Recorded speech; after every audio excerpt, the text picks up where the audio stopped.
بسم اللہ الرحمن الرحیم۔ رسائل و مسائل سیریز کے ختم نبوت کے باب میں ایک اور سوال جس کا عنوان ہے کہ قادیانیوں کا قرآن پاک سے غلط استدلال۔ اسی ضمن میں ایک اور سوال اور اس کا جواب ہے جو مولانا مودودی رحمۃ اللہ علیہ سے پوچھا گیا ہے۔ سوال پوچھنے والا پوچھتا ہے کہ تفہیم القرآن آیت وَإِذْ أَخَذَ اللَّهُ مِيثَاقَ النَّبِيِّينَ الی آخر سورہ آل عمران کی تشریح کرتے ہوئے آپ نے حاشیہ نمبر 69 یوں درج کیا ہے کہ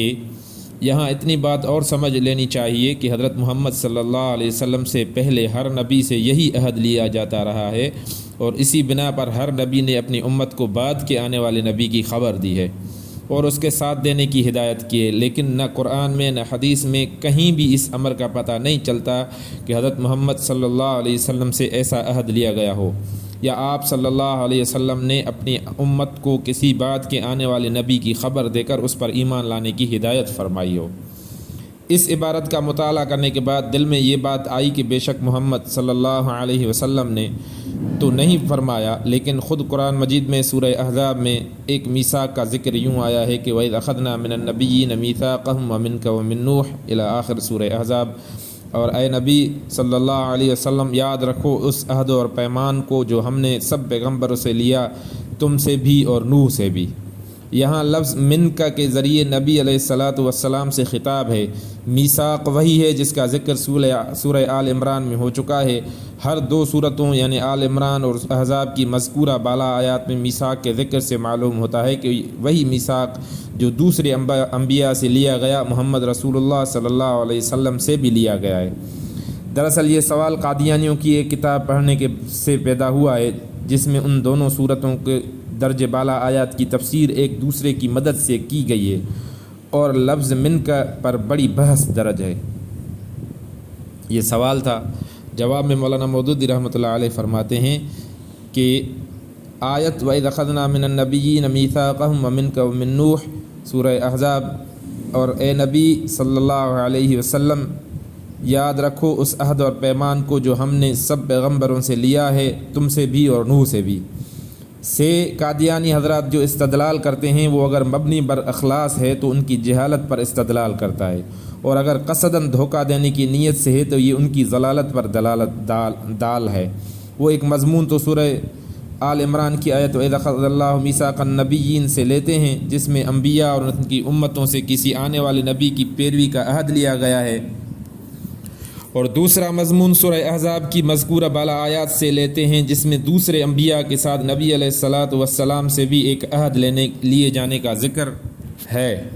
پھر دونوں کو جوڑ کر اس سے یہ تیسرا مضمون خود بنا ڈالتے ہیں کہ نبی علیہ الصلاۃ والسلام سے بھی کسی آنے والے نبی پر ایمان لانے اور اس کی تائید اور نصرت کرنے کا عہد لیا گیا ہے، حالانکہ جس آیت میں آنے والے نبی پر ایمان لانے کے میثاق کا ذکر ہے اس میں اللہ تعالیٰ نے یہ نہیں فرمایا ہے کہ یہ عہد ہم نے محمد صلی اللہ علیہ وسلم سے بھی لیا ہے، اور جس آیت میں محمد صلی اللہ علیہ وسلم سے ایک عہد لیے جانے کا ذکر ہے اس میں کوئی تصریح اس امر کی نہیں ہے کہ یہ عہد کسی آنے والے نبی کی پیروی کا تھا۔ اب سوال یہ ہے کہ آخر ان دو مختلف مضمونوں کو جوڑ کر ایک تیسرا مضمون جو قرآن میں کہیں نہیں آیا کس دلیل سے پیدا کر لیا گیا؟ اس کے لیے اگر ہو سکتی تھیں تو تین ہی دلیلیں ہو سکتی تھیں۔ ایک یہ، یا تو نبی صلی اللہ علیہ وسلم نے اس آیت کے نزول کے بعد صحابہ کو جمع کر کے اعلان فرمایا ہوتا کہ لوگوں، اللہ نے مجھ سے یہ عہد لیا ہے کہ میرے بعد جو نبی آئے اس پر میں ایمان لاؤں اور اس کی تائید اور نصرت کروں، لہذا میری متبع ہونے کی حیثیت سے تم بھی اس کا عہد کرو۔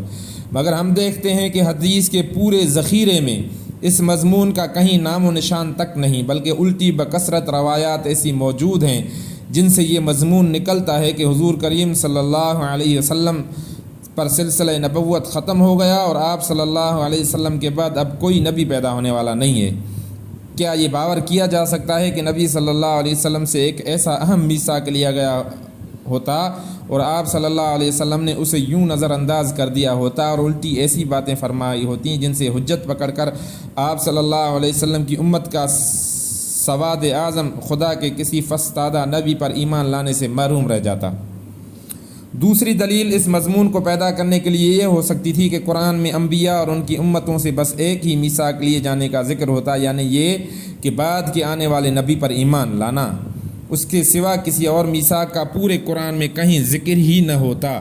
اسی صورت میں یہ استدلال کیا جا سکتا تھا کہ سورہ احزاب والی آیت میثاق میں بھی لامحال یہی میثاق مراد ہوگا، لیکن اس دلیل کے لیے بھی کوئی گنجائش موجود نہیں۔ قرآن میں ایک نہیں بلکہ متعدد میثاقوں کا ذکر آیا ہے۔ مثلا سورہ بقر رکوع 10 میں بنی اسرائیل سے اللہ کی بندگی اور والدین سے حسن سلوک اور آپس میں خون ریزی سے پرہیز وغیرہ کا میثاق لیا جاتا رہا ہے۔ سورہ آل عمران کے رکوع 19 میں تمام اہل کتاب سے اس بات کا میثاق لیا جاتا ہے کہ خدا کی جو کتاب تمہارے حوالے کی گئی ہے اس کی تعلیمات کو چھپاؤ گے نہیں بلکہ اس کی عام اشاعت کرو گے۔ سورہ اعراف کے رکوع نمبر 21 میں بنی اسرائیل سے عہد لیا جاتا ہے کہ وہ اللہ کے نام پر حق کے سوا کوئی بات نہ کہیں گے اور اللہ کی دی ہوئی کتاب کو مضبوط ہاتھوں سے تھامیں گے اور اس کی تعلیمات کو یاد رکھیں گے۔ سورہ مائدہ رکوع نمبر 1 میں محمد عربی صلی اللہ علیہ وسلم کے پیروؤں کو ایک میثاق یاد دلایا جاتا ہے جو انہوں نے اللہ سے کیا تھا، اور وہ یہ ہے کہ تم اللہ سے سمع اور طاعت کا عہد کر چکے ہو۔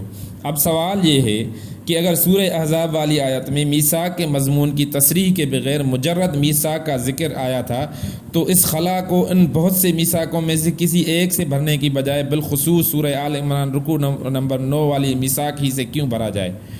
اس ترجیح کے لیے خود ایک دلیل درکار ہے جو کہیں موجود نہیں۔ اس کے جواب میں اگر کوئی یہ کہے کہ دونوں جگہوں چونکہ نبیوں سے میثاق لینے کا ذکر ہے اس لیے اس ایک آیت کی تشریح دوسری آیت سے کر لی گئی، تو میں عرض کر دوں گا کہ دوسرے جتنے میثاق بھی انبیاء کی امتوں سے لیے گئے ہیں وہ براہ راست کسی امت سے نہیں لیے گئے بلکہ انبیاء کے واسطے ہی سے لیے گئے ہیں۔ اور آخر قرآن میں بصیرت رکھنے والا کون شخص اس بات سے ناواقف ہے کہ ہر نبی سے کتاب اللہ کو مضبوط تھامنے اور اس کے احکام کی پیروی کرنے کا عہد لیا گیا ہے۔ تیسری دلیل یہ ہو سکتی ہے کہ سورہ احزاب کا سیاق اور سباق یہ بتا رہا ہوتا کہ یہاں میثاق سے مراد آنے والے نبی پر ایمان لانے کا میثاق ہی ہو سکتا ہے، لیکن یہاں معاملہ بالکل ہی برعکس ہے۔ سیاق اور سباق تو الٹا اس بات پر دلالت کر رہا ہے کہ یہاں یہ معنی ہو ہی نہیں سکتی۔ سورہ الاحزاب شروع ہی سے اس فقرے سے ہوتی ہے کہ اے نبی اللہ سے ڈرو اور کافروں اور منافقوں سے نہ دبو اور جو وہی تمہارا رب بھیجتا ہے اس کے مطابق عمل کرو اور اللہ پر بھروسہ رکھو۔ اس کے بعد یہ حکم سنایا جاتا ہے کہ جاہلیت کے زمانے سے متبنہ بنانے کا جو طریقہ چلا آ رہا ہے اس کو اور اس سے تعلق رکھنے والے تمام اوہام اور رسموں کو توڑ ڈالو۔ اس کے بعد فرمایا جاتا ہے کہ غیر خونی رشتوں میں صرف ایک ہی رشتہ ایسا ہے جو خونی رشتوں سے بھی بڑھ کر حرمت والا ہے، اور وہ ہے نبی اور مومنین کا رشتہ، جس کی بنا پر نبی کی بیویاں ان کی ماؤں کی طرح ہیں، ان پر حرام ہیں، ورنہ باقی تمام معاملات میں رحمی اور خونی رشتے ہی اللہ کی کتاب کے روح سے حرمت اور استحقاق اور وراثت کے لیے اولا اور انسب ہیں۔ یہ احکام بیان فرمانے کے بعد اللہ تعالیٰ نبی کی صلی اللہ علیہ وسلم کو وہ میثاق یاد دلاتا ہے جو اس نے تمام انبیاء سے ہمیشہ لیا ہے اور ان کی طرح آپ صلی اللہ علیہ وسلم سے بھی لیا ہے۔ اب ہر معقول آدمی خود ہی دیکھ سکتا ہے کہ اس سلسلہ کلام میں آخر کس مناسبت سے ایک آنے والے نبی پر ایمان لانے کا میثاق یاد دلایا جا سکتا تھا۔ یہاں تو اگر یاد دلایا جا سکتا تھا تو وہی میثاق یاد دلایا جا سکتا تھا جو خدا کی کتاب کو مضبوط تھامنے اور اس کے احکام کو یاد رکھنے اور ان پر عمل کرنے اور دنیا پر ان کا اظہار کرنے کے لیے تمام انبیاء علیہم السلام سے لیا گیا ہے۔ پھر آگے چل کر ہم دیکھتے ہیں کہ اللہ تعالیٰ نبی علیہ الصلاۃ والسلام کو صاف صاف حکم دیتا ہے کہ آپ خود اپنے متبنہ زید رضی اللہ تعالیٰ عنہ بن حارثہ کی متعلقہ بیوی سے نکاح کر کے جاہلیت کے اس وہم کو توڑ ڈالیں جس کی بنا پر لوگ منہ بولے بیٹے کو بالکل سلبی بیٹے کی طرح سمجھتے ہیں تھے، اور جب کفار اور منافقین اس پر اعتراضات کی بوچھاڑ کرتے ہیں تو اللہ تعالیٰ ان کو الگ ترتیب 3 جوابات دیتا ہے۔ ایک، اول تو محمد تم میں سے کسی مرد کے باپ نہیں ہے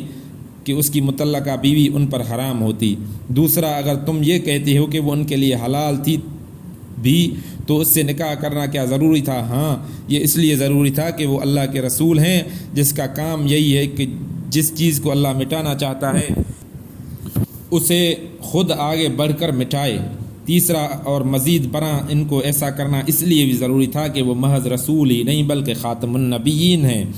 اگر وہ جاہلیت کی ان رسموں کو مٹا کر نہ جائیں گے تو پھر کوئی ایسا نبی آنے والا بھی نہیں ہے جو انہیں مٹائے۔ اس مضمون لاحق کو اگر کوئی شخص مضمون سابق کے ساتھ ملا کر پڑھے تو وہ چین کے ساتھ یہ کہہ دے گا کہ اس سیاق چین کے ساتھ یہ کہہ دے گا کہ اس سیاق اور سباق میں جو میثاق نبی علیہ الصلاۃ والسلام کو یاد دلایا گیا ہے اس سے مراد اور جو میثاق بھی ہو، بہرحال کسی آنے والے نبی پر ایمان لانے کا میثاق تو ہرگز نہیں ہو سکتا۔ دیکھ لیجئے آیت زیر بحث سے قادیانیوں کے بیان کردہ معنی کے لینے کے لیے یہی 3 دلیلیں ہو سکتی تھیں، اور یہاں ان میں سے ہر دلیل ان کے مدعا کے لیے غیر مفید بلکہ الٹی ان کی مدعا کے خلاف ہے۔ اب اگر ان کے پاس کوئی چوتھی دلیل ہو تو وہ ان سے دریافت کیجیے اور ان تینوں دلیلوں کا جواب بھی ان سے لے لیجیے، ورنہ یہ ماننے کے سوا چارہ نہیں ہے کہ اس آیت سے جو معنی انہوں نے لیے ہیں وہ یا تو جہالت کی بنا پر نکالتے ہیں یا پھر خدا سے بے خوف ہو کر خلق خدا کو گمراہ کرنے کے لیے نکالے ہیں۔ بہرحال ہم یہ سمجھتے سے قاصر ہیں کہ اگر مرزا صاحب نبی تھے تو آخر کیا معاملہ ہے کہ ابھی ان کے صحابہ کا دور بھی ختم نہیں ہوا اور ان کی ساری امت اس وقت تابعین اور تبع تابعین پر مشتمل ہے۔ پھر بھی حال یہ ہے کہ کتاب اللہ سے ان کی امت میں علی اعلان ایسے غلط استدلال کیے جاتے ہیں اور پوری امت میں ایک آواز بھی اس جہالت یا ناخدا ترسی کے خلاف بلند نہیں ہوتی۔ ترجمان القرآن، جون جولائی 1952۔